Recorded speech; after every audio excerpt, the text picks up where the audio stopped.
मथुरा बवाल पर बड़ा सवाल। उत्तर प्रदेश के मथुरा से एक ऐसी घटना सामने आई है जिसने कानून, व्यवस्था और समाज तीनों पर गंभीर सवाल खड़े कर दिए हैं।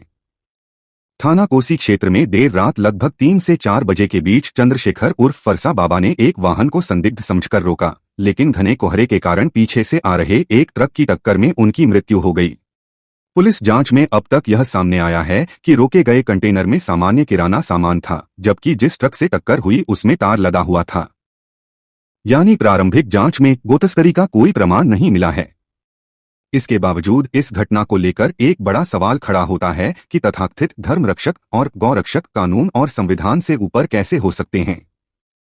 आस्था निश्चित रूप से सम्मान की हकदार है, लेकिन कानून के दायरे में रहकर ही उसका संरक्षण संभव और आवश्यक है। इसके विपरीत कुछ लोग आस्था के नाम पर हिंसा, डर और अव्यवस्था का माहौल बनाते नजर आते हैं, जो न केवल कानून व्यवस्था बल्कि सामाजिक सौहार्द के लिए भी खतरा है।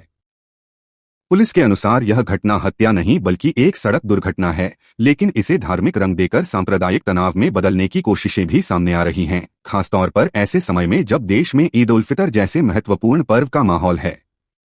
इतिहास गवाह है कि स्थानीय विवादों को अक्सर दो धर्मों के टकराव में बदल दिया जाता है, जिससे निर्दोष लोग भी भीड़ का हिस्सा बनकर अपराध की ओर धकेल दिए जाते हैं। इस घटना में शामिल लोग ईरान या चीन के नहीं, बल्कि इसी समाज के नागरिक हैं, जो अब कानून की नजर में आरोपी बन सकते हैं। और अक्सर ऐसे हालात के पीछे छिपे स्वार्थी तत्व बाद में राजनीतिक लाभ लेने की कोशिश करते हैं।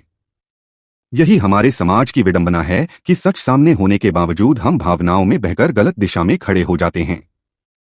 यह समझना जरूरी है कि जेल किसी एक धर्म के लोगों लिए नहीं, बल्कि अपराध करने वालों के लिए होती है, चाहे वह किसी भी जाति या समुदाय से क्यों न हो। आस्था के नाम पर हिंसा और दंगे न तो स्वीकार्य हैं और न ही कानूनी रूप से उचित। ऐसे में सरकार और प्रशासन की जिम्मेदारी है कि तथाकथित धर्म या गौ रक्षा के नाम पर कानून हाथ में लेने वालों पर सख्ती से नियंत्रण करे, ताकि समाज को इस खतरनाक प्रवृत्ति से बाहर निकाला जा सके। अब सवाल सीधा है, क्या तथाकथित गौरक्षक कानून से ऊपर हैं? और जब धर्म के नाम पर हिंसा, जाम और तोड़फोड़ होती है, तो क्या इसे भावनाओं का सम्मान कहकर नजरअंदाज किया जाना चाहिए या फिर कानून के तहत सख्ती से कार्रवाई होनी चाहिए? NTF न्यूज के लिए संवाददाता मोहम्मद तालिब की रिपोर्ट। कोसी में कल रात्रि लगभग 3 से 4 के बीच में चंद्रशेखर और फरसा बाबा ये इनके द्वारा एक वाहन को संदिग्ध मान करके रोका गया था, जिसमें कि कल घना कोहरा होने के कारण पीछे से एक ट्रक जो कि राजस्थान नंबर का था उसके द्वारा आकर इनको हिट किया गया, जिसमें कि इनकी मृत्यु हो गई। जो कंटेनर इनके द्वारा रोका गया था उसमें किराने का सामान पाया गया, और जो ट्रक पीछे से आया राजस्थान नंबर का उसमें तार लदे हुए थे। जो ट्रक है उसके चालक और परिचालक दोनों अलवर राजस्थान के रहने वाले हैं, और ट्रक दुर्घटनाग्रस्त हुआ और चालक भी चोटिल हुआ है, जो कि उपचाररत है। इसमें गौ तस्करी की किसी प्रकार की कोई बात नहीं आई है।